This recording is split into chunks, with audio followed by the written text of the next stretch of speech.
انسان اگر دشمن سے لڑنا چاہتا ہے تو یہ سوچ کہ دشمن جو ہتھیار تمہاری نابودی کے لیے بناتا ہے وہی ہتھیار تم تلاش کرو. اگر ایسے تم دشمن کا مقابلہ نہیں کرو گے تمہیں کبھی بھی فتح نہیں ملے گی.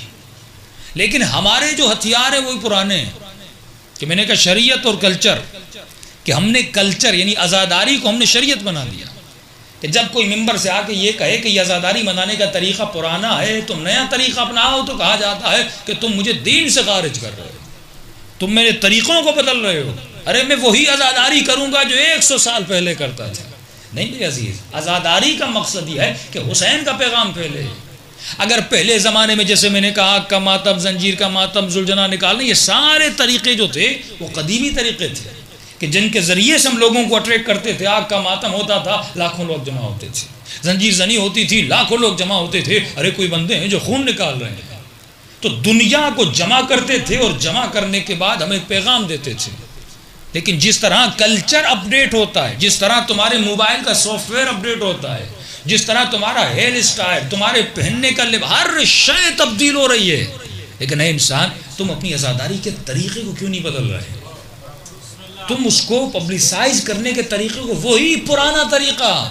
ارے پہلے جب تم جلوس نکالتے تھے، اس جلوس کو صرف اس شہر اور گلی کے لوگ دیکھتے تھے. لیکن آج تمہارے جلوس پر پوری دنیا کی نگاہ ہے.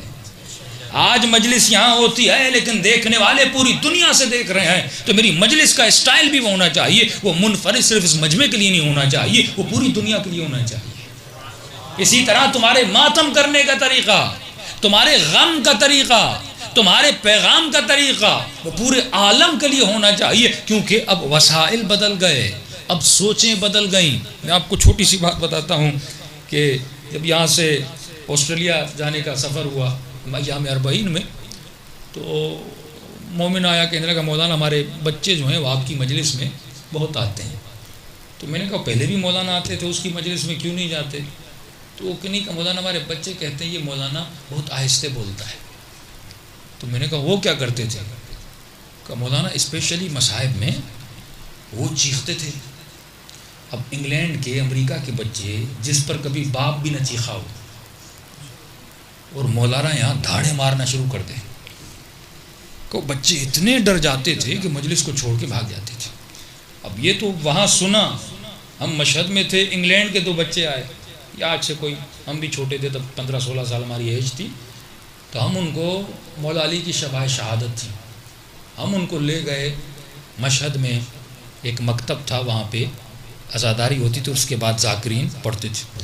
اب ایران میں رواج ہے کہ جیسے عزاداری ہوتی ہے پوری لائٹس کو آف کیا جاتا ہے، اور آف کرنے کے بعد بلند آواز میں حسین حسین حسین کی صدا ہوتی ہے. وہ بچہ اتنا ڈر گیا، وہ چیخیں مار مار کے رونے لگا. اب میں سمجھا مولا کے غم میں رو رہا ہے، وہ ڈر کے رو رہا تھا. جب میں نے اس کی شکل اور حالت دیکھی، اس کا چہرہ لال ہو گیا. میں نے کہا اس بچے کو اٹیک نہ آ جائے، اس کو ہم باہر لے گئے. تو آپ دیکھ رہے ہیں ڈفرنٹ آف کلچر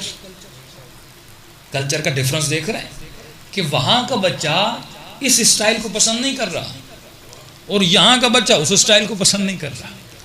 آپ کو مد نظر دیکھنا ہے کہ کون سے معاشرے میں میرا کون سا میسج پازیٹیو وے میں جا رہا ہے، کون سا میسج نیگیٹو وے میں جا رہا ہے. کہ ہو وہ پرانا جو اسٹائل تھا، چیخنے والا، دھاڑے مارنے والا، وہ اسٹائل اب نہیں چلتا. اب سوشل میں وہ ہوتا تھا، اب لاؤڈ بھائی نہیں ہوتے تھے تو لوگ چیخیں مارتے تھے کہ تاکہ دور تک آواز جائے.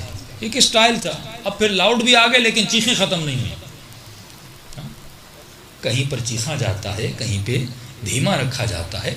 ہر طریقہ ہر زمانے میں نہیں چلتا.